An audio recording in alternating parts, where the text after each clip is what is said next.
आखिरी topic discuss करने वाले हैं जो कि पार्ट 2 वीडियो रहेगा। तो आज की क्लास में हम लोग स्पेसिफिकली बात करें तो हम लोग लीनियर डिफरेंशियल इक्वेशन के बारे में पढ़ने वाले हैं। कौन से डिफरेंशियल इक्वेशन बच्चा लोग? लीनियर डिफरेंशियल इक्वेशंस के बारे में पढ़ने वाले हैं। हालांकि अगर आप प्रीवियस ईयर क्वेश्चंस को स्टडी करेंगे तो आप लोगों को पता लगेगा कि हाँ, इस टाइप ऑफ डिफरेंशियल इक्वेशन से ज़्यादा सवाल नहीं पूछे गए हैं।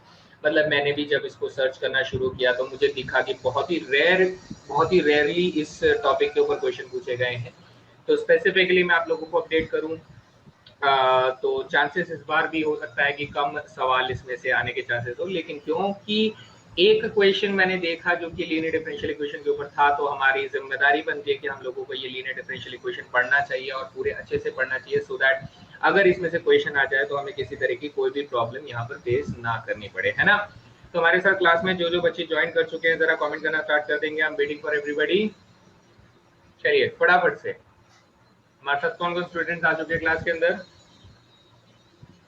मतलब यहाँ से फैक्टर के बारे में पूछा जाता है और वो भी हम लोग बात करेंगे। So very good morning, Irfan हमारे साथ हैं, बाकी बच्चे। बेटा हम लोग बात करेंगे इंटीग्रेटिंग फैक्टर के बारे में, जो कि सम आकलन कारक के नाम से जाना जाता है। किस नाम से जाना जाता है बेटा? सम आकलन कारक के नाम से जाना जाता है।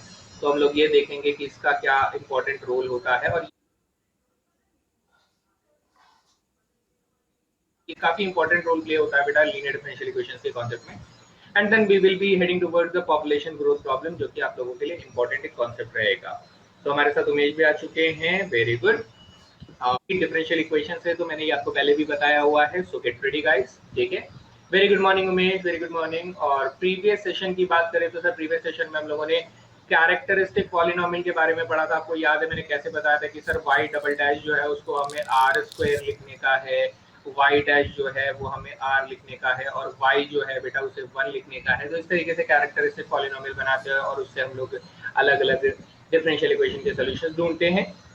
और फिर हम लोगों ने सेपरेबल डिफरेंशियल इक्वेशन के बारे में बात किया था, जहां पर हमने कहा था कि सर या तो एफ एक्स फंक्शन जो है वो वाई के फंक्शन के साथ प्रोडक्ट में होना चाहिए, या फिर क्या होना चाहिए बेटा, या तो वो डिवीजन में होना चाहिए। ये मैंने आप लोगों को बताया था कि इन दोनों के बीच में मल्टीप्लाई या डिवाइड का साइन होना चाहिए। फिर हम लोगों ने होमोजेनियस डिफरेंशियल इक्वेशन के बारे में बात किया था बेटा। इसके दो तरीके थे कि सर या तो फंक्शन जो है वो x अपॉन वाई के फॉर्मेट में लिखा जा सके, या तो फंक्शन जो है वो y अपॉन एक्स के फॉर्मेट में लिखा जा सकते। पहला तरीका ये था।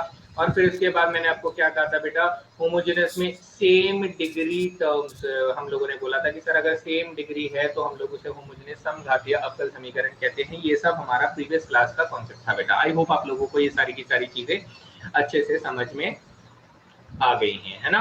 चलिए, तो आज हम बात करेंगे सर सबसे पहले लीनियर डिफरेंशियल इक्वेशन यानी रैखिक अवकल समीकरण के बारे में। तो रैखिक अवकल समीकरण कैसे पहचाने? तो बेटा पहचान अगर मैं आप लोगों को बोलूं कि सर इस बार इस तरह के डिफरेंशियल इक्वेशन को कैसे पहचाने, हम लोग जनरली कहते हैं कि सर लीनियर डिफरेंशियल इक्वेशन जितना आप लोग एनडीए का एग्जामिनेशन अगर देते हो तो जितना डिफरेंशियल इक्वेशन आप लोगों को पढ़ाया जाता है बेटा, उस हिसाब से कि जो डिफरेंशियल इक्वेशन नीदर सेपरेबल, बेटा ध्यान से सुनिएगा, ना ही वो सेपरेबल डिफरेंशियल इक्वेशन बने। मतलब ऐसा हो सकता है कि sir separable differential equation linear की तरह से सॉल्व हो सकता है। तो हम लोग पहचान क्या बोलते हैं कि ना ही सर वो सेपरेबल हो, नॉर वो क्या हो बेटा, नॉर वो होमोजीनियस हो। यानी कि अगर हम लोग सेपरेबल की कैटेगरी से भी बाहर कर देते हैं और हम उसे होमोजीनियस की कैटेगरी से भी बाहर कर देते हैं, तो 99% चांसेस है बेटा कि आपको जो डिफरेंशियल इक्वेशन दिया गया है that differential equation belongs to the linear differential equation. ठीक है बेटा, ये बात बहुत ध्यान से सुनिएगा कि सर ना ही वो सेपरेबल होना चाहिए, ना ही वो होमोजेनियस होना चाहिए। अगर वो सेपरेबल और होमोजेनियस दोनों नहीं है तो 99% चांसेस है कि सर वो लीनियर डिफरेंशियल इक्वेशन ही आपको दिया जा रहा है और हमें उसी तरीके से सॉल्व करके निकालना होगा। इज दैट क्लियर बेटा? बात समझ में आ गई सभी को कि पहचाने कैसे? इस तरीके से। अब सबसे बड़ी बात होती है कि सर ये जो आपने येलो कलर में लिखा हुआ है, ये देखिए ये वाला पार्ट अगर आप लोग देख पा रहे हैं कि ये इस तरीके से ये एक बॉक्स मैं बना रहा हूं और एक इस तरीके से बॉक्स बना रहा हूं। तो ये जो आप लोग देख रहे हो बेटा, इनको हम लोग क्या बोलते हैं बेटा? इन्हें हम बोलते हैं standard form of linear differential equation. क्या बोलते हैं बेटा? Standard form of linear differential equation. ठीक है, लीनियर डिफरेंशियल इक्वेशन हम लोग इसे बोलते हैं। तो स्टैंडर्ड फॉर्म हमें बहुत ज्यादा जरूरी है बेटा, क्योंकि इसी से हम लोग अलग अलग चीजें निकालते हैं जो हमारे लिए जरूरी होता है। फॉर एग्जाम्पल मैं आपको एक एग्जाम्पल के थ्रू समझाने की कोशिश करता हूँ। सपोज कीजिए मैं आप लोगों को दे देता हूँ बेटा d y by d x दे देता हूँ, और यहाँ पे मैं वाई क्या दे देता हूँ बेटा, cos x दे देता हूँ, इक्वल्स टू बेटा मैं आप लोगों को दे देता हूँ, कितना दे देता हूँ, एक काम करते हैं, यस यहाँ पर हम लोग और एक और cos x दे देते हैं। ठीक है, एक और cos x हम लोग यहाँ पर दे देते हैं। इस तरीके से हम लोग ले लेते हैं। सर कोई डिफरेंशियल इक्वेशन सिर्फ एक ही टाइप से सॉल्व हो गई क्या? नहीं उमेश, जनरली जो होता है सेपरेबल का क्वेश्चन लीनियर से हो सकता है कई बार मतलब हर बार नहीं, लेकिन जनरली आपने जो बात बोली है वो काफी हद तक सही है कि कोई एक डिफरेंशियल इक्वेशन का सबसे पहले हमें टाइप पता करना होता है कि वो किस तरह का डिफरेंशियल इक्वेशन होता है, एंड देन उसके बाद हम लोग क्या करते हैं बेटा, देन उसके बाद हम लोग उस डिफरेंशियल इक्वेशन की टाइप को पहचानने के बाद हम लोग उस मेथड को इस्तेमाल करके उस डिफरेंशियल इक्वेशन को सॉल्व करते हैं। ठीक है, तो कुछ क्वेश्चंस ऐसे होंगे जहां पर आपको लगेगा कि सर ये तो होमोजेनियस से भी हो सकता है, सर ये तो लीनियर डिफरेंशियल इक्वेशन से भी हो सकता है, सर ये तो इससे भी हो सकता है। कई ऐसे क्वेश्चंस होंगे, एग्जैक्टली हर क्वेश्चन नहीं होता है, लेकिन कुछ कुछ क्वेश्चंस ऐसे होंगे जो आप मल्टीपल टाइप से सॉल्व कर सकते हैं। ठीक है, कूल है गाइस। चलिए अब मैं एक एग्जांपल आप लोगों को दे रहा हूं बेटा। इस एग्जांपल को अगर आप देखते हैं तो आप कहेंगे सर हमें स्टैंडर्ड फॉर्मेट क्या बताएगी? ये स्टैंडर्ड फॉर्मेट हमें ये बताएगी कि सर dy बाई dx अगर लिखा हुआ है तो यहाँ पर एक फंक्शन ऑफ x आपको मिलेगा जिसके साथ y का प्रोडक्ट होगा, और दूसरी तरफ एक और फंक्शन ऑफ x मिलेगा। इस कंडीशन के अंदर अगर आप लोग फोकस करोगे तो बेटा ये जो फंक्शन ऑफ x है ये बेटा ये कोसाइन x से कंपेयर किया जा सकता है। तो आप लोग बोलोगे कि सर यहाँ पर px फंक्शन कौन हो जाता है? सर px फंक्शन हमारे पास cos x हो जाता है, और ये जो फंक्शन होता है ना px बेटा ये पहचानना हमारे लिए बहुत जरूरी है। अगर हम इस px फंक्शन को नहीं पहचान पाते हैं तो कोई फायदा नहीं होगा, सब गड़बड़ हो जाएगा, सब बेकार हो जाएगा। ठीक है, जैसे मैंने ये एक एग्जाम्पल लिया है तो मैं एक और एग्जाम्पल आप लोगों को ले लेता हूँ। सपोज कीजिए बेटा आप लोगों को dx अपॉन dy के फॉर्मेट में दिया गया है, और यहाँ पर आपको दिया गया है x अपॉन में y बराबर बेटा आप लोगों को दिया जा रहा है y की पावर 2 दिया जा रहा है। ऐसा कुछ फंक्शन आप लोगों को दिया जा रहा है इस तरीके से। तो आप कहेंगे सर हमारी जो standard form of linear differential equation है वो dx अपॉन dy है, प्लस यहाँ पे फंक्शन ऑफ y मिलेगा, तो यहाँ पर x के साथ प्रोडक्ट होगा और यहाँ पर फंक्शन ऑफ y आपको दोबारा से मिलेगा। तो आप लोग कंपेयर करेंगे तो आप कहेंगे सर x के साथ जो फंक्शन ऑफ y मल्टीप्लाई है, यहाँ पे x के साथ जो फंक्शन ऑफ y मल्टीप्लाई है ना, तो वो आप क्या बोल सकते हो, py कौन है बेटा, 1 ओवर y है। कितना है बेटा, x के साथ कौन मल्टीप्लाई है, 1 ओवर y है। तो ये px फंक्शन या py फंक्शन को, p फंक्शन को आपको पहचान कर निकालना बेहद जरूरी है बेटा। बताइए यहाँ तक सभी को बात समझ में आई? एनी क्वेश्चंस गाइस यहाँ तक?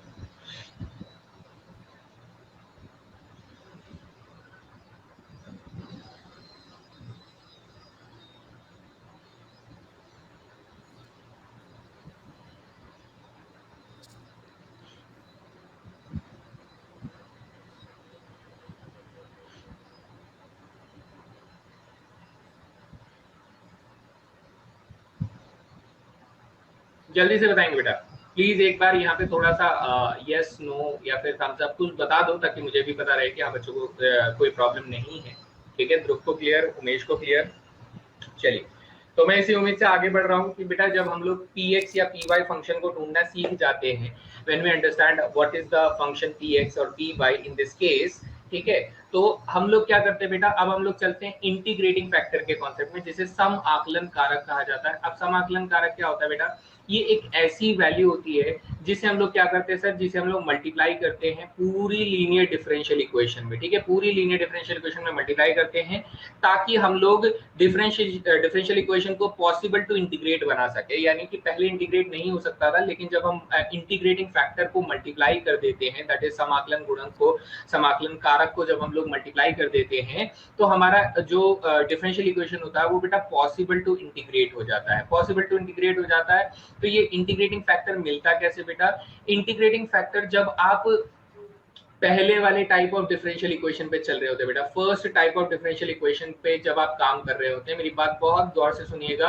कि जब हम first type of differential equation को लेकर चलते हैं तब हमारा इंटीग्रेटिंग फैक्टर कौन हो जाता है बेटा, तब हमारा इंटीग्रेटिंग फैक्टर e की पावर इंटीग्रेशन px dx हो जाता है। लेकिन जब आप second type of differential equation लेकर चलते हैं, लीनियर वाला डिफरेंशियल इक्वेशन लेकर चलते हैं, तो यहाँ पर क्या हो जाता है बेटा, इंटीग्रेटिंग फैक्टर ई की power p y d y हो जाता है। ये थोड़ा सा यहाँ पर हम लोग ध्यान रखेंगे। जैसे मैं आप लोगों को समझाता हूँ इन दोनों एग्जाम्पल में जिसमें हम लोगों ने यूज किया कि सर हमारे पास पी एक्स की वैल्यू कितनी आई, सर कॉस एक्स आई, इसमें पी वाई की वैल्यू कितनी आई बेटा, 1/y आई।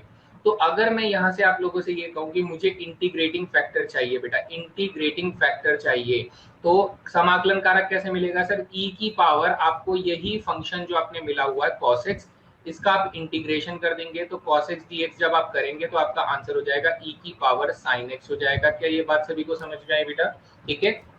वहीं पर सर इस वाले में इंटीग्रेटिंग फैक्टर कितना होगा बेटा, सेकंड वाला टाइप है तो इसमें e की पावर हम लोग क्या करेंगे, ये वाले फंक्शन को y के रेस्पेक्ट में इंटीग्रेट कर देंगे तो हमारा इंटीग्रेटिंग फैक्टर कितना हो जाएगा, e की पावर लॉगरिदम y हो जाएगा।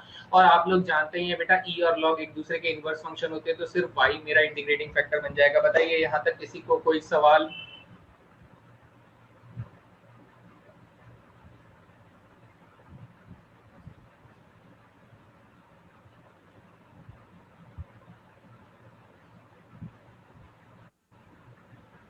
सॉल्व करना चाहता हूँ, आपने ये जो भी निकाला बहुत बढ़िया लग रहा है, कलरफुल लग रहा है, अच्छा लग रहा है, लेकिन हमने अभी तक इस क्वेश्चन को सॉल्व नहीं किया। मुझे इसको, ठीक है बेटा, पूरा तो रिपीट करना मुश्किल हो जाएगा। हमने इंटीग्रेटिंग फैक्टर के बारे में पढ़ा है, सब कुछ इस पेज में लिखा हुआ है, आप इसका स्क्रीनशॉट ले लो, है ना, बाकी आप दोबारा देख लीजिएगा बच्चे, बेटा समझा करो, है ना। फर्स्ट क्वेश्चन को मैं यहाँ पर सॉल्व कर रहा हूँ, तो इसे दोबारा से हम लोग देखेंगे कि सर हमारा क्वेश्चन क्या था। हमारा क्वेश्चन था d y by d x plus y cos x था, ठीक है, वाई cos x था इक्वल्स टू हमारे पास cos x था, ये हमारे पास एक डिफरेंशियल इक्वेशन था। तो आप लोगों ने जब कंपेयर किया तो आपने ये कहा कि सर इस वाले फंक्शन में जो px हमें मिल रहा है that px is equals to cos x हो जाएगा, और हमारा जो इंटीग्रेटिंग फैक्टर है वो इंटीग्रेटिंग फैक्टर हम लोगों ने क्या निकाला सर, e की पावर इंटीग्रेशन cos x हो जाएगा। क्या हो जाएगा, इंटीग्रेशन cos x, तो हमारा आंसर हो जाएगा सर e की पावर sin x हो जाएगा। ये हमारे पास बेटा क्या हो जाएगा, ठीक है, e की पावर sin x हो जाएगा, ये हमारा इंटीग्रेटिंग फैक्टर हो जाएगा। तो अब हमने कहा सर इंटीग्रेटिंग फैक्टर का करें क्या, तो ध्यान से सुनिए, इंटीग्रेटिंग फैक्टर का हम लोगों को बेटा जो standard form of linear differential equation थी ना, इसमें हमें मल्टीप्लाई कर देना है, इसको हमें इंटीग्रेटिंग फैक्टर से मल्टीप्लाई कर देना है। मेरी बात को, हर एक बात को बहुत ध्यान से सुनते रहिए बेटा, सब कुछ समझ में आएगा। हमें इंटीग्रेटिंग फैक्टर को मल्टीप्लाई कर देना है। क्या कर देना है बेटा, मल्टीप्लाइंग फैक्टर मल्टीप्लाई कर देना है। ये फंक्शन जो था ये मेरा px फंक्शन था बेटा, ये वाला फंक्शन जो था तो y के साथ जो मल्टीप्लाई हो रखा है that function is px function हो जाएगा। तो हमें इंटीग्रेटिंग फैक्टर को स्टैंडर्ड लीनियर इक्वेशन से मुझे मल्टीप्लाई कर देना है। तो सर मल्टीप्लाई कर देंगे तो क्या बन जाएगा बेटा, यहाँ पर e की power sine x dy by dx multiply हो जाएगा, प्लस क्या हो जाएगा सर, e की power sine x y cos x multiply हो जाएगा, और फिर दूसरी तरफ e की पावर साइन x और cosine x as it is multiply हो जाएगा। यहाँ तक सभी को बात समझ में आ गई? अब बेटा अब मेरी बात को बहुत ध्यान से सुनिएगा, अब अगर कुछ चूक हुई तो बेटा आने वाले क्लासेस में जितने भी क्वेश्चन मैं आप लोगों को करवाऊंगा उसमें आपको बार बार गलती फेस करनी पड़ेगी, बार बार गलती फेस करनी पड़ेगी। तो अब मेरी बात को सीरियसली सुनिएगा बेटा, ये जो पूरा पार्ट आप लोग देख रहे हो ना, ये पूरा पार्ट अगर आप अपना दिमाग लगाकर ये चीज लिखने जाओगे तो आप लोगों को कम से कम 30 सेकंड 40 सेकंड लगाना पड़ेगा कि सर यहाँ पर इस पूरे एक्सप्रेशन को मैं क्या लिखने की कोशिश करूं। लेकिन मेरे पास एक डायरेक्ट मेथड है बेटा, हम लोग इसे क्या लिखते हैं, हम लोग लिखते हैं sir d/dx integrating factor into में y लिख देते हैं बेटा। क्या लिख देते हैं, इंटीग्रेटिंग फैक्टर इनटू में y लिख देते हैं। इसे समझने की कोशिश कीजिएगा बेटा, जब मैं इंटीग्रेटिंग फैक्टर इनटू y लिखूंगा तो ये देखिए हम लोग इसे शॉर्ट में क्या लिख सकते हैं सर, इंटीग्रेटिंग फैक्टर हमारा e की पावर sin x था और इनटू में बेटा y लिख दूंगा, तो ये मेरा हमारा इस तरीके का बन जाएगा। यहाँ तक किसी को बात समझ में आई? आप सोचेंगे कि सर ये कैसे लिख सकते हैं बेटा, इसको ना आप सॉल्व करके देखिए, आप अपने मन से एक बार सॉल्व करके देखिए। जब आप इस वाले पार्ट को डिफरेंशिएट करेंगे तो आपको यही वाली चीज मिल जाएगी बेटा, यही वाली चीज मिल जाएगी। तो हम लोग क्या कर रहे हैं सर, हम लोग रिवर्स प्रोसेस में जा रहे हैं, हमारा डिफरेंशिएट किया हुआ है, हम लोग उसको क्या कर रहे हैं बेटा, एक दूसरे फॉर्म में लेकर आ रहे हैं, बिना डिफरेंशिएट किए हुए फॉर्म में लेकर आ रहे हैं। यहाँ तक बात समझ में आ रही है बेटा?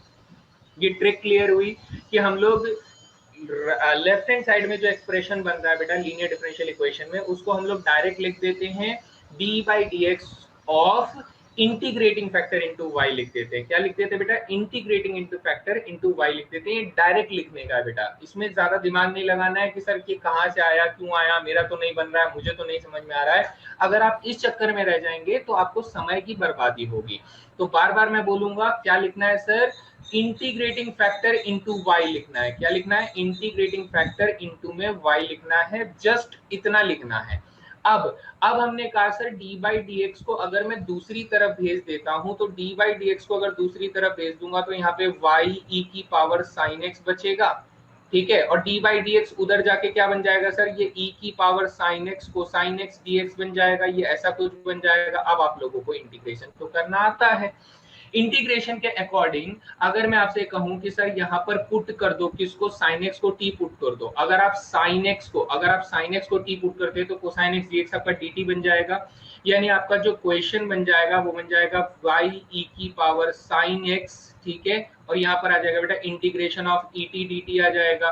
तो आप लोग इसे इंटीग्रेट करके वापस से रिप्लेस करके क्या आंसर कर सकते हैं सर? y e की पावर साइन एक्स जो है वो e की पावर साइन एक्स प्लस सी आ जाएगा। यहां तक सभी को समझ में आया बेटा? किसी को कोई सवाल है तो पूछ सकते हैं।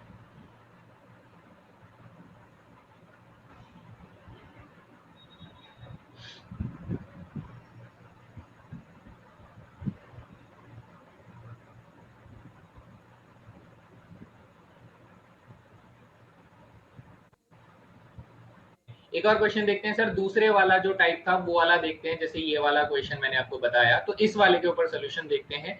क्वेश्चन क्या है? dx upon dy। इस बार dy बाई dx नहीं है बेटा, dx अपॉन dy है, दूसरे वाला टाइप है। तो हमें यहाँ पर क्या मिल रहा है सर? इस वाले क्वेश्चन में हमें मिल रहा है dx अपॉन में dy मिल रहा है, प्लस बेटा x अपॉन में y मिल रहा है, और बराबर हमें y स्क्वायर मिल रहा है। तो कंपेयर करने पर मुझे क्या पता लग रहा है सर? x के साथ क्या मल्टीप्लाई है बेटा? x के साथ ना हमें पी वाई फंक्शन मल्टीप्लाई मिलता है, तो हमें 1 अपॉन में y मिल रहा है।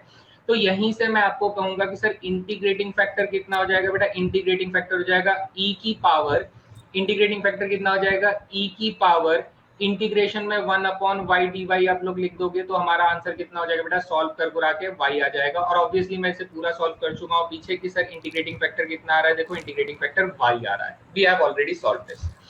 अब सर इस इंटीग्रेटिंग फैक्टर का क्या करें? तो मैंने आपको बताया था बेटा इंटीग्रेटिंग फैक्टर को अपने स्टैंडर्ड लीनियर डिफरेंशियल इक्वेशन में मल्टीप्लाई करने का होता है कंप्लीटली इंटीग्रेटिंग फैक्टर को मल्टीप्लाई करने का होता है। तो जब मैं इसे मल्टीप्लाई कर दूंगा तो हमारे पास यहाँ पर क्या बन जाएगा सर? यहाँ पर बन जाएगा y dx अपॉन dy बन जाएगा, और प्लस यहाँ पर क्या बन जाएगा बेटा? x बन जाएगा। कितना बन जाएगा? x बन जाएगा। और दूसरी तरफ क्या बन जाएगा सर? ये y का क्यूब बन जाएगा, क्योंकि y से मल्टीप्लाई करना था। अब मैंने आपको ये कहा कि बेटा ये जो आप लोग लेफ्ट हैंड साइड देख रहे हो, अगर आप इसे अपने दिमाग से लिखने की कोशिश करोगे तो टाइम लगेगा। तो मैं यहाँ पर शॉर्ट ट्रिक क्या बताऊंगा बेटा? इस बार आप लोग d अपॉन डी वाई लिखोगे ना, तो अंदर बेटा इंटीग्रेटिंग फैक्टर इंटू वाई नहीं लिखोगे। इस बार इंटीग्रेटिंग फैक्टर इंटू वाई नहीं लिखोगे, क्योंकि बेटा आप y के रेस्पेक्ट में डिफरेंशिएट कर रहे हो, तो इसलिए आप इंटीग्रेटिंग फैक्टर इंटू x लिखोगे। क्या लिखोगे बेटा?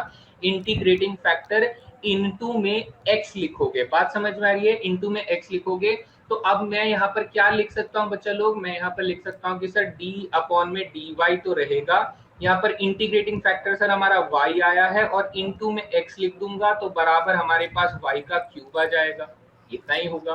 फिर d अपॉन डी वाई को जब मैं दूसरी साइड भेजूंगा तो बेटा x और y इधर एज इट इज रह जाएगा, और y क्यूब का बेटा इंटीग्रेशन हो जाएगा। तो हमारा आंसर कितना हो जाएगा बेटा? एक्स वाई बराबर y की पावर 4 अपॉन में 4 प्लस c हो जाएगा। So this will be your required answer. बताइए सभी को समझ में आया बच्चा लोग?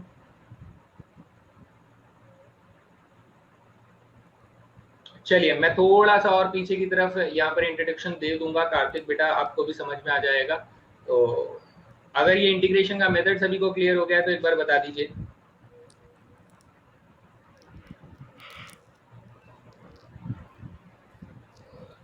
सारी चीजें ऐड ऑन करते हुए चलेंगे, है ना। तो हम लोगों ने ये देखा कि सर इसमें हाँ बेटा, उसको सी को भी फिर हमें डिवाइड करना पड़ेगा ना वाई से, है ना, सी को नहीं छोड़ना है, एक्स वाई क्यूब बाई 4 रहेगा, 3 नहीं होगा 4 रहेगा, ठीक है, छोटा सा ये। अब मैं यहाँ पे क्विक रिवीजन इस सारी चीजों का ले लेता हूँ, क्विक रिवीजन, है ना, ताकि हम लोगों को जो भी समझ में आया वो सर एक बार आंखों के सामने से फिर से तैयार हो जाए। हमने कहा सर हमारे पास दो तरीके के फॉर्म होती है। पहली फॉर्म ये होती है कि अगर d y by d x लिखा हुआ है तो यहाँ पर बेटा एक फंक्शन x का मिलेगा जिसके साथ y मल्टीप्लाई होगा, और दूसरी साइड में बेटा एक फंक्शन x का मिलेगा। ये दोनों डिफरेंट हो सकते हैं। दूसरी फॉर्म कौन सी सर? दूसरी फॉर्म ये है कि dy बाई dx की जगह पे अगर dx अपॉन dy मिलता है तो हमें यहाँ पर फंक्शन ऑफ y मिलेगा जिसके साथ बेटा x का मल्टीप्लीकेशन होगा, और दूसरी तरफ भी फंक्शन ऑफ y ही मिलेगा, यानी सिंपल x और y की जगह बदल जाती है। बस इतना सा चेंज आपको देखने को मिलेगा। इसके अंदर सर दूसरी चीज जो हम लोगों ने सीखी कि सर अगर मुझे इंटीग्रेटिंग फैक्टर ढूंढना है तो इंटीग्रेटिंग फैक्टर के लिए मुझे e की पावर इंटीग्रेशन में इस px फंक्शन का इंटीग्रेशन करके देना होता है बेटा, ये इंटीग्रेशन हो जाता है। और दूसरा इसमें बेटा अगर मैं इसमें इंटीग्रेशन फैक्टर अगर मैं ढूंढता हूँ इंटीग्रेशन फैक्टर, तो ये e की पावर बेटा इस बार py फंक्शन को हम लोग इंटीग्रेट करते हैं dy के रेस्पेक्ट में, y के रेस्पेक्ट में इंटीग्रेट करते हैं, ऑब्वियस सी बात है y के रेस्पेक्ट में ही इंटीग्रेट करेंगे, है ना। तो ये हो गया। फिर उसके बाद सर अगर मैं तीसरी बात करूं तो हम लोग क्या करेंगे बेटा, पूरे डिफरेंशियल इक्वेशन को जब हम लोग इंटीग्रेटिंग फैक्टर से मल्टीप्लाई करते हैं, हम लोग क्या करते हैं बेटा, इसको हम लोग इंटीग्रेटिंग फैक्टर से मल्टीप्लाई करेंगे और इसको भी तो फिर हम लोग इंटीग्रेटिंग फैक्टर से मल्टीप्लाई करेंगे ना, इन दोनों को हम लोग इंटीग्रेटिंग फैक्टर से मल्टीप्लाई कर रहे होंगे। तो आफ्टर मल्टीप्लीकेशन जो लेफ्ट हैंड साइड होगा, जो आपका लेफ्ट हैंड साइड होगा, उस लेफ्ट हैंड साइड को आपको क्या लिखना है बेटा, डी अपॉन में D x integrating factor into में y लिखना है बेटा। क्या लिखना है? ये लिखना है।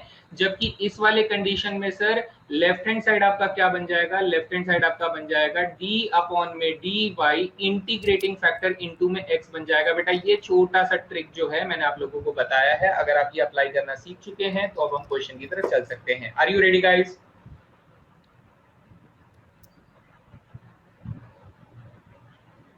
Are you guys ready?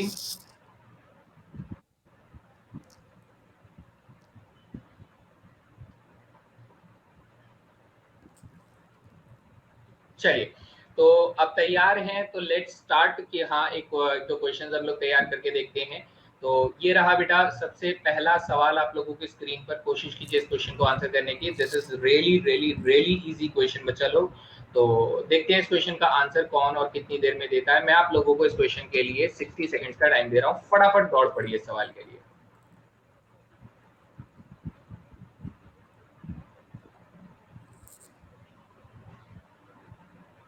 Standard format क्या कहती है बच्चा लोग? स्टैंडर्ड फॉर्मेट ये कहती है कि सर अगर d y by d x है तो हमारा एक फंक्शन x के साथ y का प्रोडक्ट हो रहा होगा और दूसरी तरफ एक और फंक्शन x का होगा। तो अब यहाँ पर मुझे ये पता लगाना है कि सर इस क्वेश्चन के अंदर मेरा px कितना है, मेरा px कितना है। अगर ये पता लग गया तो इंटीग्रेटिंग फैक्टर मिल जाएगा। फिर इंटीग्रेटिंग फैक्टर को हम लोग इसके अंदर मल्टीप्लाई कर देंगे, then we will have the basic technique, है ना। उमेश का आंसर आ गया है, वेरी गुड बेटा।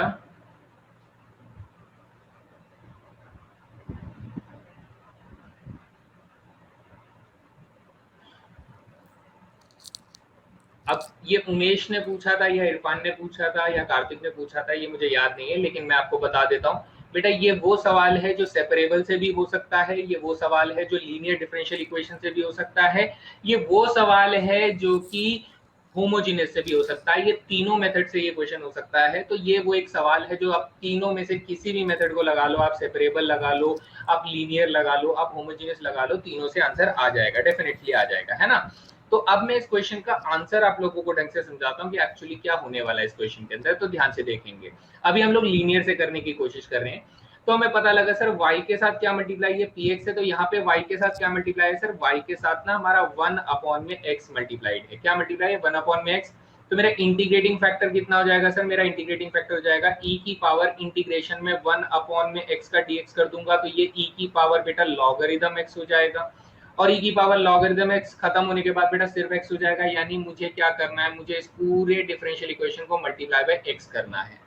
तो जब मैं मल्टीप्लाई बाय x करूंगा ना, तो बेटा मैं लिखूंगा नहीं, मैं इसे लेफ्ट हैंड साइड को डायरेक्टली लिखूंगा। इसे लेफ्ट हैंड साइड जो होगा ना वो d अपॉन में dx बन जाएगा, और इंटीग्रेटिंग फैक्टर इनटू में y बन जाएगा बेटा, इंटीग्रेटिंग फैक्टर इनटू में y बन जाएगा, और दूसरी तरफ x से मल्टीप्लाई करूंगा तो बेटा 0 बन जाएगा। सो इसका मतलब सर क्या हो जाएगा, एक्स वाई बराबर 0 का इंटीग्रेशन हो जाएगा, और 0 का इंटीग्रेशन बेटा आप करेंगे तो ऑब्वियस सी बात है आपके पास क्या आएगा, कांस्टेंट आएगा, यानी एक्स वाई बराबर सी हो जाएगा। So right answer is option number D. बताइए सभी को क्लियर हुआ बेटा?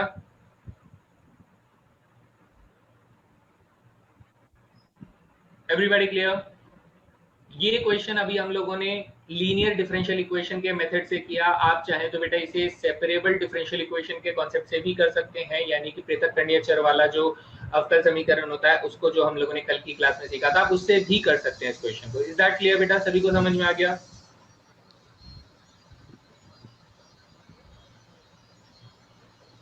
ठीक है, क्या आप चाहते हैं कि मैं इसे सेपरेबल डिफरेंशियल इक्वेशन से सॉल्व करके बताऊं? जल्दी से बताइए, क्या आप चाहते हैं इसे सेपरेबल से या इसे खुद से सेपरेट हुआ है? तो आप ये बोलेंगे कि सर ये x को इधर ही रहने दो, dy के अपॉन में y को ले आओ, और यहाँ पर माइनस dx के अपॉन में x को रहने दो, तो यहाँ पर इन दोनों को बेटा इंटीग्रेट कर दो। तो ये कौन बन जाएगा सर, ये बन जाएगा लॉगरिथम y बन जाएगा, ये माइनस के लॉगरिथम x बन जाएगा। भाई सबके पास लॉगरिथम है तो c के साथ भेदभाव मत करो, उसे भी लॉगरिथम दे दो।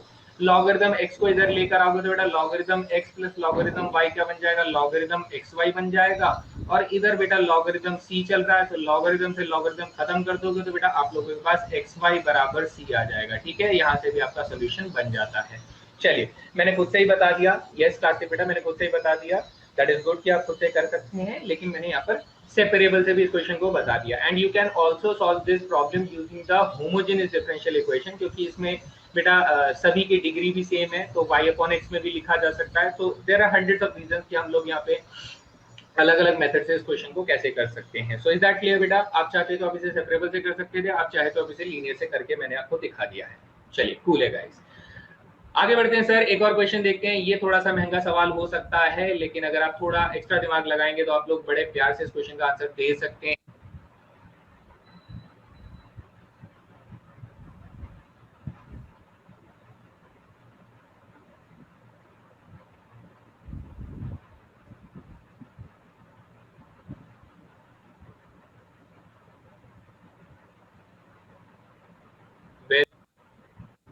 ठीक है, नीचे वाला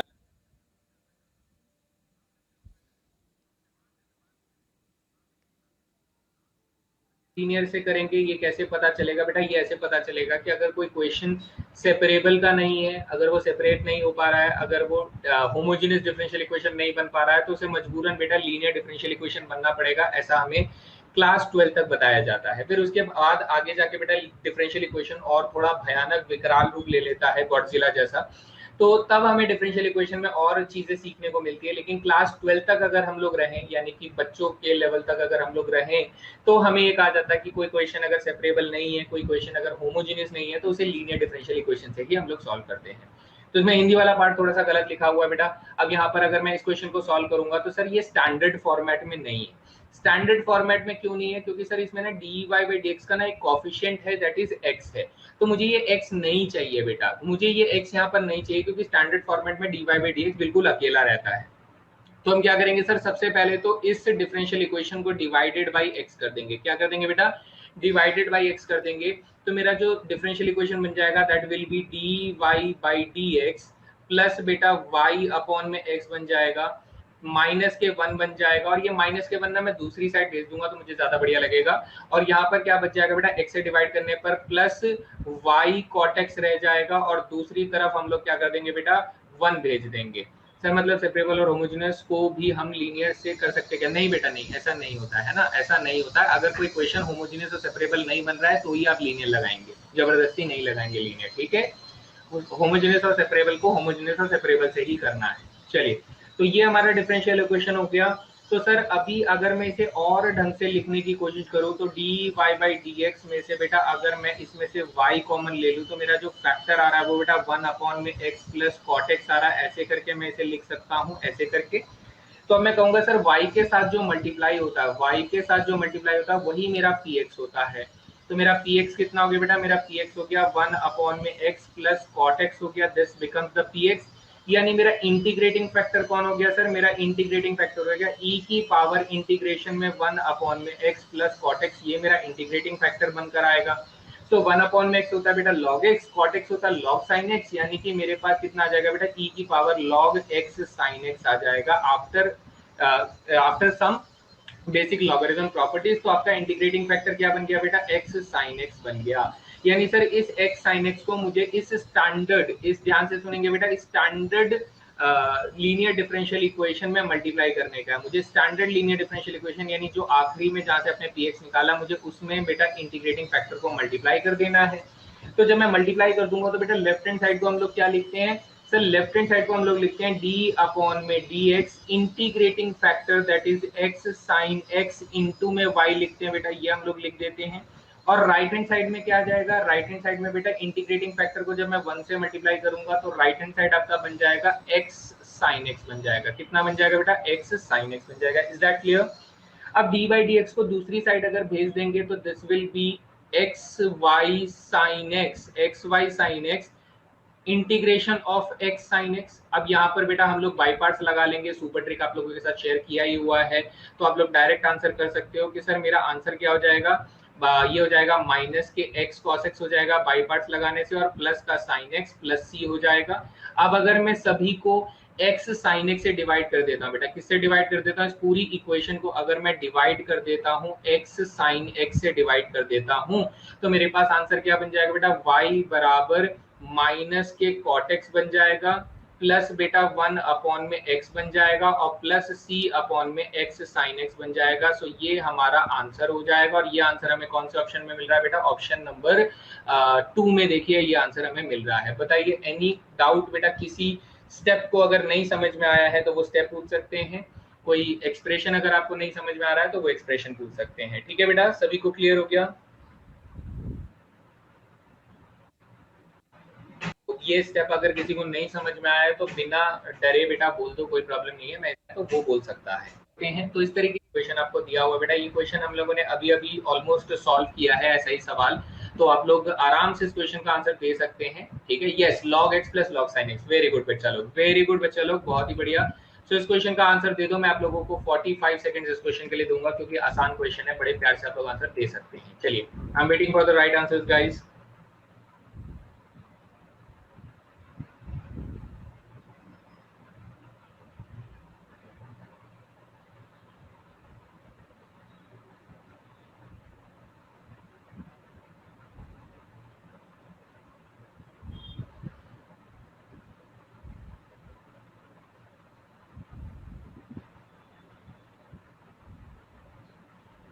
बिल्कुल यही डिफरेंशियल इक्वेशन सॉल्व किया था बेटा हम लोगों ने थोड़ी देर पहले, है ना, अगर आपको याद होगा सॉल्यूशन, बिल्कुल यही डिफरेंशियल इक्वेशन सॉल्व किया था। और अगर आपको सॉल्यूशन में डायरेक्टली अगर मैं ना लिखूं तो मैंने कहा था सर इसका सॉल्यूशन जो था वो इंटीग्रेटिंग फैक्टर इनटू y बराबर y की पावर 4 अपॉन में 4 प्लस c आया था। कितना आया था बेटा, ये सॉल्यूशन आया था, ये वाला। तो अब अगर मैं इसका एलसीएम ले लेता हूँ, ठीक है, इस डिफरेंशियल इक्वेशन का सॉल्यूशन क्या आया था, ये आया था। अब अगर मैं इसका एलसीएम ले लेता हूँ तो ये बेटा क्या बन जाएगा, इधर जाके 4xy बन जाएगा, और इधर बेटा y की power 4 plus 4 times of c हो जाएगा।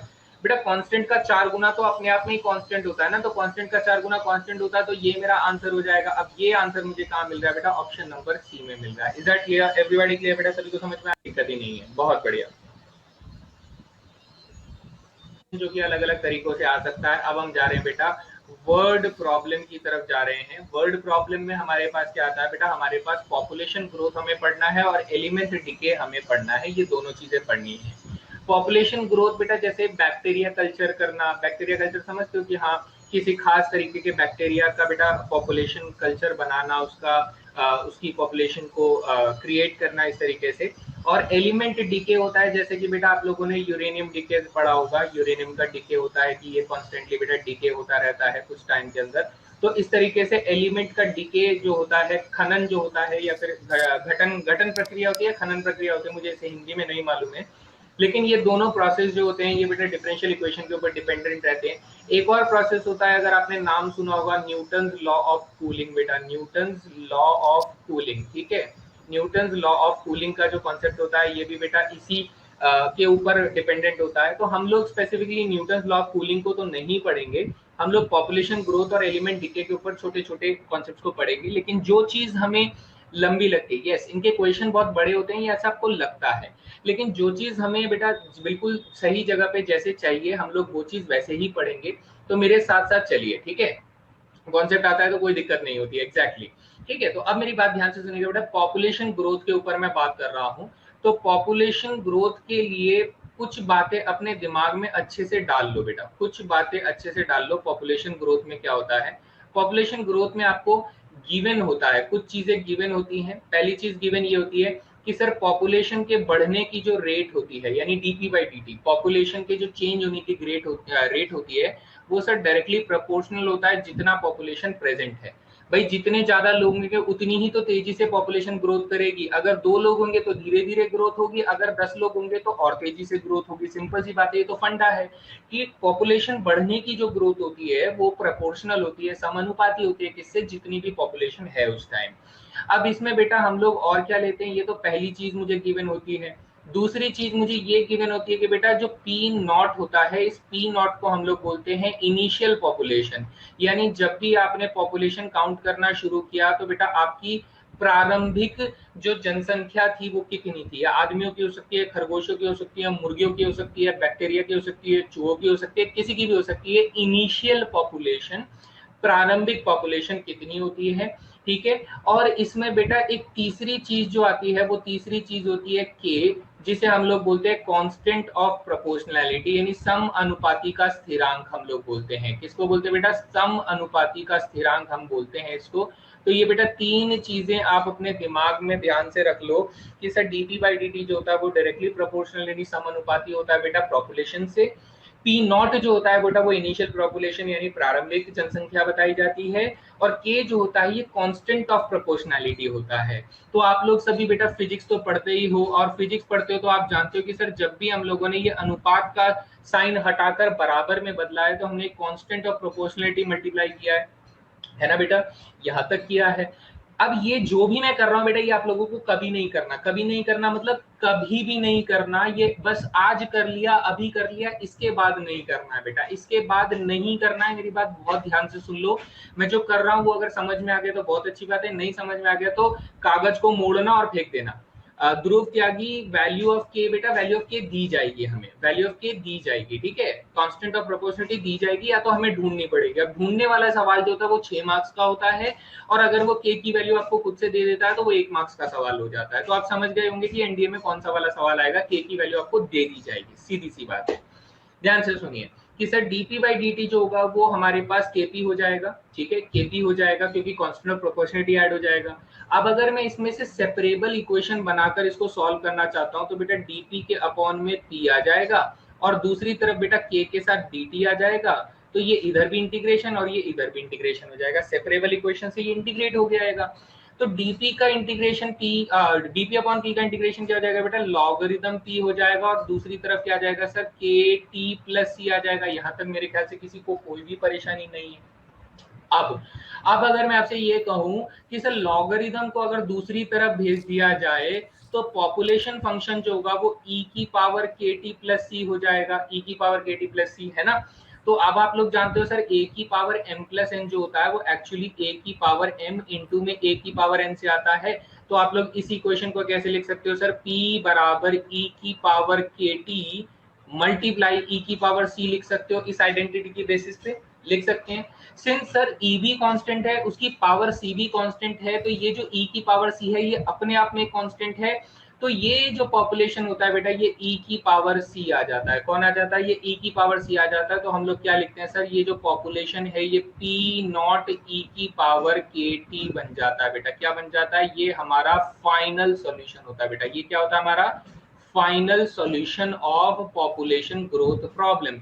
हमें याद क्या रखना है सर, हमें याद ये रखना है, दिस इज इंपॉर्टेंट। बताइए सभी को समझ में आया?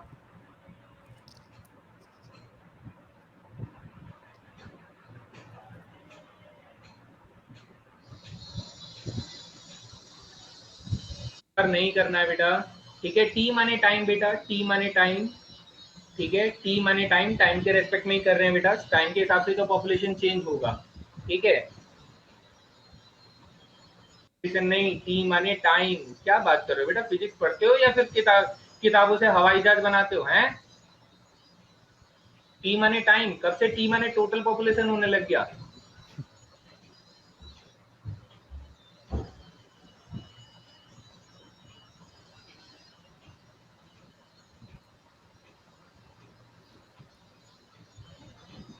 समझ में आ गया? यानी हम लोग पूरा सॉल्यूशन नहीं करेंगे सर, हम लोग इस सॉल्यूशन को याद रखेंगे। ठीक है, इस सॉल्यूशन को याद रखेंगे कि ये फाइनल सॉल्यूशन सर, अगर मैं पॉपुलेशन ग्रोथ प्रॉब्लम कर रहा हूं तो मैं ना ही ये फालतू पे नहीं ये वाली बात याद रखूंगा, ना ये बात याद रखूंगा, ना ये बात याद रखूंगा, ना मैं इसके प्रोसेस को याद रखूंगा कि सर इसको कैसे सॉल्व किया गया है। मुझे याद क्या रखना है, मुझे याद रखना है कि सर पॉपुलेशन फंक्शन क्या बनकर आता है। पॉपुलेशन फंक्शन बनकर आता है पी बराबर पी नॉट ई की पावर के टी, पी नॉट ई की पावर के टी। ऑब्वियस सी बात है, पी नॉट इनिशियल पॉपुलेशन है तो ये कुछ ना कुछ कांस्टेंट जरूर होता होगा। क्या होता होगा बेटा? स्थिरांक होता होगा। ऑब्वियस सी बात है, 1000 लोगों से शुरू किया होगा, 10,000 लोगों से शुरू किया होगा, ठीक है, या फिर 2 लोगों से शुरू किया होगा, तो that will be always a constant. ये क्या होगा बेटा? ये जो ई की पावर सी है, दिस इज अ कांस्टेंट, और ये इसी ई की पावर सी को हम लोगों ने इनिशियल पॉपुलेशन पी नॉट का नाम दिया है, दैट इज कांस्टेंट। एक कांस्टेंट होगा, स्थिरांक होगा। ठीक है, तो यहां तक हमें समझ में आ गया। अब यही चीज मैं आप लोगों को बेटा पहले दूसरे तरीके से समझाता हूं, पहले ध्यान से सुन लीजिए। ठीक है, ध्यान से सुन लीजिए, एग्जांपल सब कुछ करेंगे और फिर डिटेल एक्सप्लेनेशन के साथ करेंगे। यही पॉपुलेशन ग्रोथ से बेटा अगर हम लोग जाते हैं, किस में जाते हैं सर? हम लोग जाते हैं एलिमेंट डीके में जाते हैं। कहां जाते हैं सर? एलिमेंट डीके में जाते हैं। यानी कोई एलिमेंट जो है वो बेटा क्या हो रहा है? डीके हो रहा है, यानी उसका घटन प्रक्रिया हो रही है। तो इसमें क्या होगा बेटा? ऑब्वियस सी बात है, जैसे पॉपुलेशन ग्रोथ की बात करूं तो पॉपुलेशन ग्रोथ जो होता है ये बेटा, अगर ग्राफ ड्रॉ करूं, मान लो बेटा आप लोगों ने 10 लोगों से पॉपुलेशन की काउंटिंग शुरू करी और ये 5 साल गुजर गए बेटा, ये 10 साल गुजर गए, तो ऐसे में ना पॉपुलेशन ग्रोथ का ग्राफ जो होता है बेटा ऐसे करके ऊपर की तरफ बढ़ता है, ये एक्सपोनेंशियल ग्राफ होता है। तो पॉपुलेशन हमेशा आगे की तरफ बेटा ग्रो करने वाला ग्राफ होता है हमेशा। वहीं पर अगर मैं एलिमेंट डीके की बात करूं तो एलिमेंट डीके में क्या होता है सर? मान लीजिए हम लोगों ने 100 ग्राम यूरेनियम ले लिया, हम लोगों ने 100 ग्राम यूरेनियम ले लिया, तो यूरेनियम का ग्राफ कैसे होगा बेटा? धीरे धीरे धीरे धीरे घटन प्रक्रिया में होगा, यानी कि उसमें यूरेनियम की क्वांटिटी डिके होते होते बेटा कम होती रहेगी 5 साल में, 10 साल में। बात समझ में आ रही है? तो इसमें क्या होता है बेटा? इसमें हमेशा ग्रोथ हो रही होती है और इसमें हमेशा बेटा क्या हो रही होती है? इसमें डिके हो रहा होता है, इसमें हमेशा ग्राफ नीचे की तरफ ज्यादा बढ़ रहा होता है। तो एलिमेंट डिके बेटा ग्रोथ हम लोग कैसे बताते हैं? ग्रोथ हम लोग ऐसे बताते हैं कि सर जो कांस्टेंट के था ना, जो कांस्टेंट के था, यानी ई की पावर में के टी जो आपने रखा था, ये जो कांस्टेंट के की बात हो रही है, इसके अंदर के कैसा होता है बेटा? इसके अंदर के पॉजिटिव वैल्यू रखता है, इसीलिए ग्रोथ को बताता है। किसको बताता है बेटा? ग्रोथ को, ऊपर जाने को बताता है। लेकिन डीके के केस में के कैसा होता है सर? डीके के केस में माइनस होता है, नेगेटिव होता है। ये क्यों? क्योंकि सर इसे नीचे की तरफ ग्राफ को ले जाना होता है। तो सब इसी बात को अगर हम लोग ध्यान रखेंगे तो इतनी सी बात के साथ में एलिमेंट डीके में क्या बोलूंगा? एलिमेंट डीके का कॉन्सेप्ट फिर से मैं यहाँ पर लिख देता हूँ हेडिंग, कि सर अगर कोई तत्व जो है वो खनन हो रहा है, उसका गठन हो रहा है, तो हम लोग क्या करेंगे? हम लोग ये बोलेंगे कि सर मान लिए कि एन टी जो है, एन जो है वो बेटा वो अमाउंट ऑफ एलिमेंट है, अमाउंट ऑफ एलिमेंट, ठीक है। और एन नॉट जो हो जाता है वो बेटा क्या हो जाता है? इनिशियल अमाउंट ऑफ एलिमेंट हो जाता है, इनिशियल अमाउंट ऑफ एलिमेंट हम लोग इसे बोल सकते हैं कि प्रारंभिक में आपने कितना एलिमेंट लिया था। टी का मतलब क्या हो जाएगा सर? टी का मतलब यहाँ पर टाइम हो जाएगा। यहाँ पर के जो होगा यानी कि माइनस के जो होगा बेटा, नेगेटिव के होना चाहिए, ये हमारा क्या होगा बेटा? प्रोपोर्शनल कांस्टेंट हो जाएगा यहाँ पर भी, ठीक है, प्रोपोर्शनल कांस्टेंट हो जाएगा, ये हम लोग यहाँ पर ध्यान रखेंगे। तो इस बार हमारे पास बेटा एलिमेंट डीके का जो फॉर्मूला बनेगा, क्योंकि पॉपुलेशन बेटा ग्रोथ पर काम कर रहा था, इसलिए पॉपुलेशन का सॉल्यूशन आया था पी बराबर पी नॉट ए की पावर के टी। ये सॉल्यूशन पॉपुलेशन ग्रोथ के लिए आया था। तो हम लोग जब एलिमेंट डीके की बात करेंगे तो n बराबर बेटा n नॉट ई की पावर माइनस के टी लिखेंगे, क्योंकि सर इसमें एलिमेंट डीके हो रहा है। बेटा ये फॉर्मूला आप लोगों ने पढ़ा भी होगा, this is radioactive decay का फॉर्मूला होता है। किसका? रेडियो एक्टिव डीके, यानी कोई भी रेडियो एक्टिव एलिमेंट जब डीके होती है तो ये फॉर्मूले का हम लोग इस्तेमाल करते हैं। बताइए बात समझ में आ गई सभी को?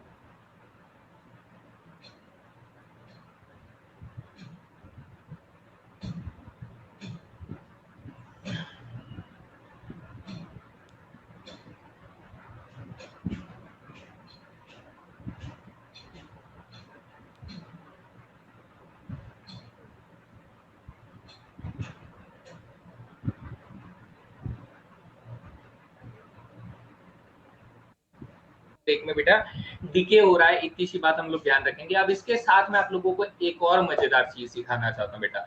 दैट मजेदार चीज बहुत इंपॉर्टेंट है और आप लोगों को शायद से पता भी होगा, आपने केमिस्ट्री में पढ़ा होगा, ठीक है। And that is concept of half life बेटा। वो कॉन्सेप्ट किसका होता है? हाफ लाइफ का कॉन्सेप्ट होता है। ये हाफ लाइफ का कॉन्सेप्ट बेटा काफी मजेदार होता है। अगर आप लोग इसे सीखना चाहें तो बड़े आसानी से सीख सकते हैं, लेकिन हाँ, बहुत ही हाई लेवल के क्वेश्चन आपसे नहीं पूछेंगे क्योंकि बेटा मैथ्स का पेपर दे रहे हैं, ऑब्वियसली केमिस्ट्री का पेपर नहीं दे रहे हैं। जैसे मैं यहाँ पर लेट कर रहा हूँ बेटा, ये मैं लेट कर रहा हूँ, ठीक है, ठीक है। हाँ, के की जगह पे लैम्डा, दैट सम कांस्टेंट हो जाएगा, ठीक है, दैट सम कांस्टेंट वैल्यू हो जाएगी, ऑब्वियसली बात है। तो यहाँ पर मैं लेट कर रहा हूँ बेटा, इस लेट को जरा ध्यान से देखना। लेट में क्या कर रहा हूँ कि हम लोगों ने मान लिया हाफ लाइफ। बेटा मुझे केमिस्ट्री नहीं आती इसलिए मुझे याद नहीं है, अगर आप लोगों को याद है तो आप प्लीज बता सकते हैं। मान लिया sir half life of carbon element कितना है, कार्बन का हाफ लाइफ कितना है सर? हम लोगों ने बोला 1000 साल है। हम लोगों ने क्या बोला सर? कार्बन का हाफ लाइफ कितना है? 1000 है। तो किसी मेरे बहुत सारे बच्चों को, तो जब मैं स्कूल में था बेटा, बहुत सारे बच्चों को तो ये बात समझ में नहीं आती थी कि कार्बन का हाफ लाइफ का 1000 साल का मतलब क्या होता है। अगर ये 1000 साल है तो इसका मतलब क्या होता है? तो इसका मतलब बेटा कुछ ऐसे होता है, मान लीजिए कि आपके पास बेटा इतना कार्बन है, ये ठीक है, ये कार्बन है जिसमें 1024 ग्राम आपके पास कार्बन रखा हुआ है। कितना कार्बन है बेटा? 1024 ग्राम कार्बन है। तो ये कहता है कि सर ये कार्बन अगर एक जगह पे पड़ा हुआ है और पड़े पड़े बेटा कितने साल गुजर गए? 1000 साल गुजर गए। कितने साल गुजर गए बेटा? 1000 साल गुजर गए। तो अब ये कार्बन में जो इतना बड़ा पीस है ना, इसमें 1024 ग्राम नहीं होगा बेटा, एग्जैक्टली इसका आधा होगा। कितना हो जाएगा बेटा? 512 ग्राम हो जाएगा। कितना हो जाएगा बेटा? 512 ग्राम हो जाएगा। कितना ग्राम बच जाएगा? एग्जैक्टली आधा हो जाएगा, 500 ग्राम हो जाएगा, ठीक है।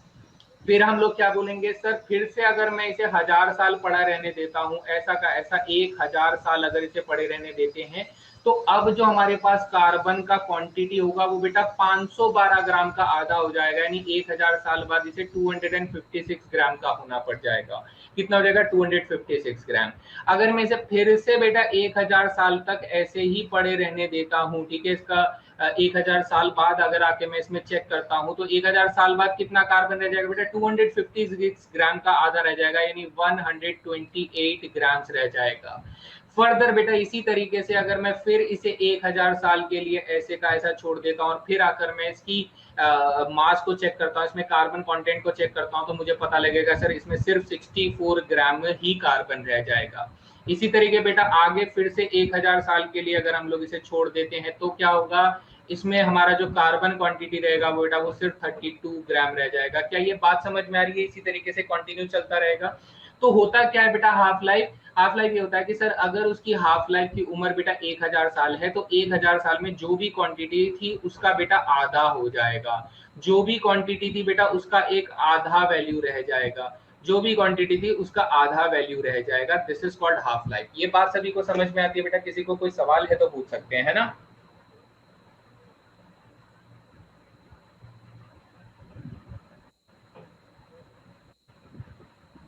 बिल्कुल सही बात बोली, 110%। मैं बस ये बात किसी बच्चे से जरूर जानना चाहता था कि किसी बच्चे को ये बात।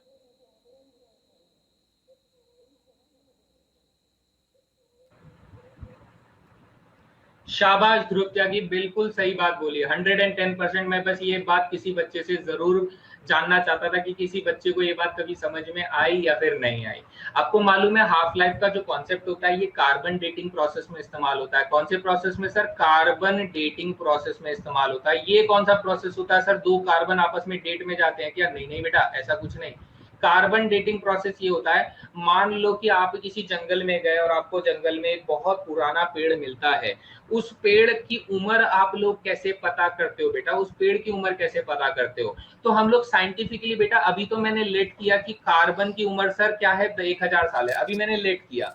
साइंटिफिकली मान लो इसकी जो उम्र है वो कितनी है सर? कितनी है? मान लो 768 ईयर्स है, मान लो कि 768 ईयर्स है। तो हम लोग क्या बोलेंगे बेटा? हम लोग ये बोलेंगे कि सर इनिशियली कार्बन 100% रहा होगा, आज कार्बन कितना रह गया सर? मान लो 2% रह गया। पहले 100% रह गया था, आज कार्बन कितना रह गया? 2% रह गया। तो 100% से 2% होने में कितने हाफ लाइफ लगेंगे, उससे हम लोग उसकी उम्र पता लगा लेते हैं। So this is called carbon dating process. ठीक है बेटा, इसे कहते हैं carbon dating process. Fossil fuel की उम्र हम लोग कार्बन डेटिंग प्रोसेस से पता करते हैं। This is the basics of half life का कॉन्सेप्ट। ठीक है बेटा, तो बात समझ में आ गई। तो यहाँ पर हम लोग मैथमेटिक्स का इस्तेमाल करते हैं कि चीजें कितनी पुरानी हो सकती है, कितने सालों से ये जमीन में दबी हुई है, कितना कार्बन इसमें से बेटा डिके हो चुका है। तो ये सारी चीजें कार्बन डेटिंग प्रोसेस के थ्रू ही हमारे इसमें आती है। तो इसमें कभी भी जीरो नहीं होता है। तो हमारे लाइफ में, एंटायर लाइफ में हम कभी भी किसी भी चीज का जितना पुराना एज हो सके वो पता कर सकते हैं। ठीक है, तो इस तरीके से हम लोग यहाँ पर बता सकते हैं। चलिए, सारी बात समझ में आ गई है। तो छोटी छोटी बातों का इस्तेमाल करते हुए हम लोग याद रखेंगे कि इस क्वेश्चन को हम लोग कैसे करने वाले हैं। सो बेटा जल्दी से बताएंगे इस क्वेश्चन का सही आंसर आपके हिसाब से कितना होना चाहिए। मैं आप लोगों को 60 सेकंड दे रहा हूं ताकि आप लोग सोच समझकर सही जवाब देने की कोशिश करें।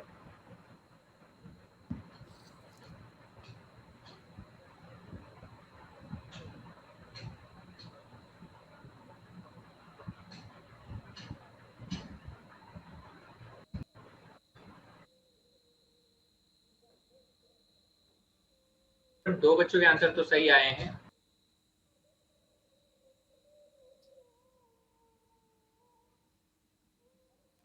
तो ये गड़बड़ हो गया है। देखिए बेटा, हम लोगों ने कहा कि सर पॉपुलेशन ग्रोथ प्रॉब्लम है, तो हम लोग सीधा सीधा population growth problem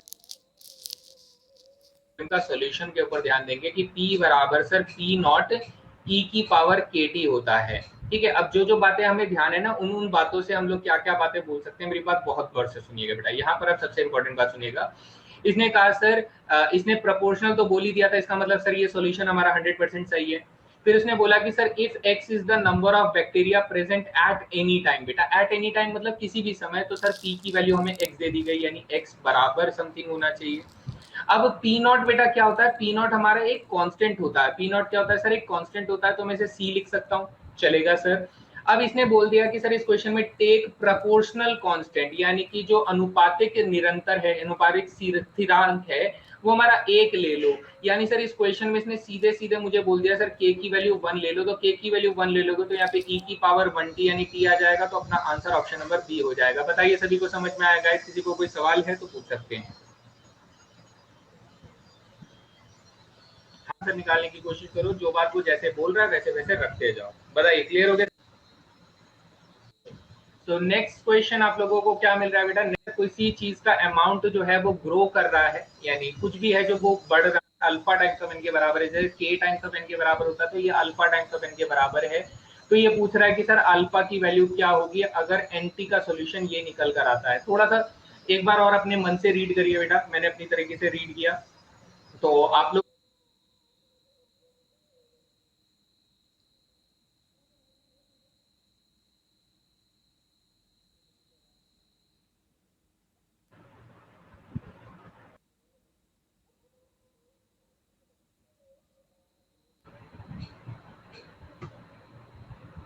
population problem किया था, मान लो यहाँ पे पॉपुलेशन प्रॉब्लम अगर करते तो हम लोगों ने dp बाई dt जो था, dp बाई dt जो था बेटा, वो मैंने बोला था equals to k times of p के बराबर था।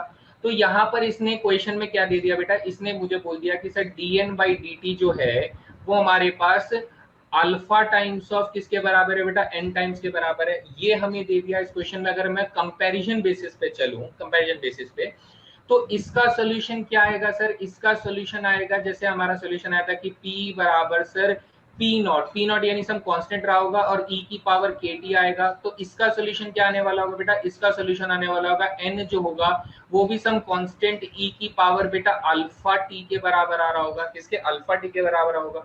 लेकिन लेकिन ये तो हमारा सॉल्यूशन हुआ ना बेटा, अगर मैं इसके डिफरेंशियल इक्वेशन को सॉल्व करता हूं तो ये सॉल्यूशन आएगा। लेकिन ये क्वेश्चन में क्या बोल रहा है सर, क्वेश्चन में ये बोल रहा है कि नहीं, n बराबर कितना है सर, n बराबर c e की पावर kt के बराबर है। तो हम कहेंगे सर ये कुछ अजीब नहीं लग रहा है कि n बराबर c e की पावर अल्फा t के बराबर है और n जो है वो c e की पावर kt के बराबर है। तो कॉमन सेंस तो मेरा यही कहता है कि सर ये जो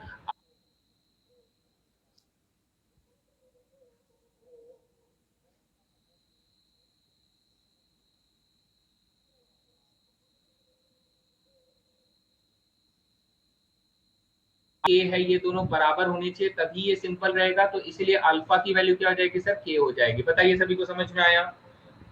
बीइंग वेरी स्पेसिफिक, मैं इसमें कुछ ज्यादा ही डिटेल में जा रहा हूँ, लेकिन अगर कॉमन सेंस लगाते हैं तो दोनों बातें बिल्कुल यही बताती है कि के की जगह पे अल्फा होना चाहिए, अल्फा ही के की वैल्यू होल्ड करता है। Is that